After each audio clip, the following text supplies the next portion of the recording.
So yung 5 ounces partner, na ano talaga siya, napunta talaga siya sa floor, sa sofa, kumalat talaga siya. So, Kumuha ka ng straw.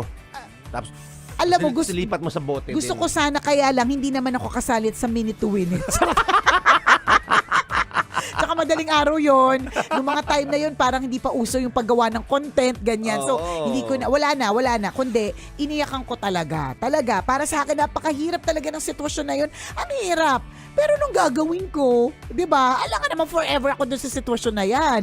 Dadating din yung time na kailangan ko mag-move forward at kailangan ko intindihin that there's no use crying over spilled milk. Dun, yung pala, sabi ko, Literal. yung pala talaga. Literally and figuratively. Correct, dun pala Pumasok sa galing sex yun. yun. Oo, dun pala galing yun. There's no use crying over spilled milk. Kasi wala naman ting rason para iyakan ko pa yan, para magtagal ako sa sitwasyon na yan.